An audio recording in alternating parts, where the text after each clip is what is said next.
O Wonka, um conto de empresários do mal e capitalismo de compadrio. Áudio sobre o assunto.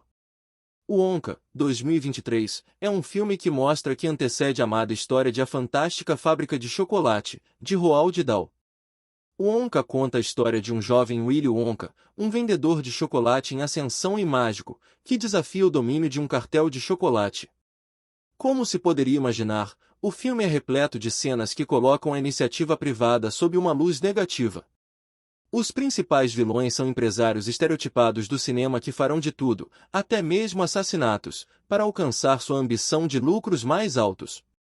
O cartel constantemente viola a propriedade privada de Wonka, primeiro envenenando sua mercadoria e depois tentando assassiná-lo. Outra cena mostra Wonka assinando um contrato com termos ocultos que essencialmente o tornam um escravo. Com a duvidosa legitimidade desse contrato, é improvável que qualquer sistema jurídico justo honrasse um contrato tão fraudulento. O filme até retrata a igreja como uma instituição corrupta, onde padres aceitam subornos de chocolate em troca de atuar como fachada para o centro de operações do cartel. O filme mostra claramente a livre iniciativa sob uma luz negativa, mas, apesar de suas falhas, há um lado positivo, sua denúncia do capitalismo de compadrio.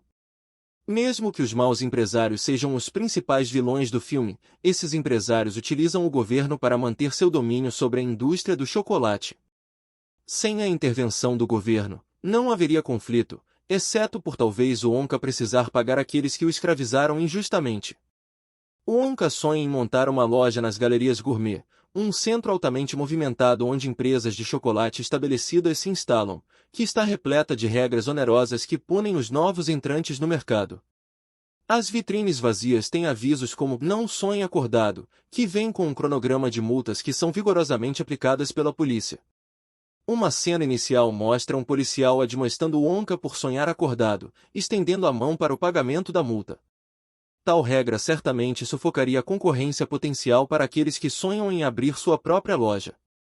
Além disso, as galerias gourmet proíbem estritamente a venda de chocolate sem loja.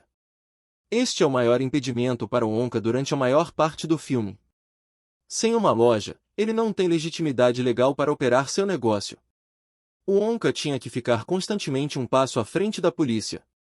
Em uma sociedade livre, ele não teria que lidar com essa proibição, dependendo de quem é o dono do terreno sobre o qual vende chocolate. Em vez disso, a polícia confisca seus ganhos e o retira do local. O cartel também usa métodos extralegais para manter seu privilégio de monopólio.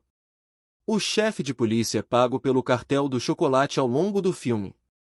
Ele constantemente persegue o Wonka por causa disso. Tudo isso ilustra a aliança entre governo e grandes empresas. As grandes empresas estabelecidas apoiam uma regulamentação que prejudica desproporcionalmente os novos operadores no mercado, de modo a proteger a sua incumbência. Isso é chamado de captura regulatória, uma abordagem que sustenta que a regulação serve aos interesses das empresas dominantes e não ao interesse público. As intervenções governamentais pró-cartel em Wonka claramente não são exceção. No entanto, apesar das intervenções do governo das quais o cartel do chocolate claramente se beneficia, o filme opta por se concentrar nos empresários vilões. O filme reforça isso ao retratar o aparato público como não necessariamente mau. Na verdade, um policial de nível inferior está entre as primeiras pessoas a demonstrar caridade ao Wonka, dando-lhe algum dinheiro para pagar um quarto. Esse mesmo policial prende o chefe de polícia no final pelo comportamento corrupto do chefe. Além disso, o chefe de polícia é inicialmente relutante em continuar suas atividades corruptas, mas é posteriormente persuadido pelos bolsos profundos do cartel de chocolate. Voltando à captura regulatória, é importante notar que a raiz do problema não são as empresas, mas o governo. Se o governo não existisse, os interesses empresariais seriam forçados a competir sem privilégios especiais. Nesse caso, a ascensão de Wonka teria sido uma história muito mais curta. Consequentemente, o filme deveria ter dado uma imagem mais matizada do cartel, talvez retratando-os como empresários compadrios, mais competentes, que de outra forma seriam atores morais na ausência de intervenção do governo. Em última análise, o Wonka, embora seja um filme charmoso e divertido às vezes, retrata a livre iniciativa sob uma luz negativa, apesar de Wonka ser um empresário que é sufocado por políticas governamentais anticompetitivas. Se olharmos com atenção, Wonka é, na verdade, uma denúncia do compadrio. O sistema legal ao qual o Wonka está sujeito impõe multas onerosas, regulamentos e contratos fraudulentos, e esse sistema tem uma força policial que aceita subornos de empresas incumbentes. Infelizmente, o filme opta por criticar os males dos empresários, retratando-os como imorais e às vezes incompetentes. Por essas razões, eu só recomendo cautelosamente Wonka por seus tons de anticompadrio. O filme teria sido melhor se entregasse uma história mais matizada do que um conto em preto e branco de um pequeno empresário enfrentando empresários malvados e muitas vezes que cantam e dançam para o sofrimento dos desfavorecidos.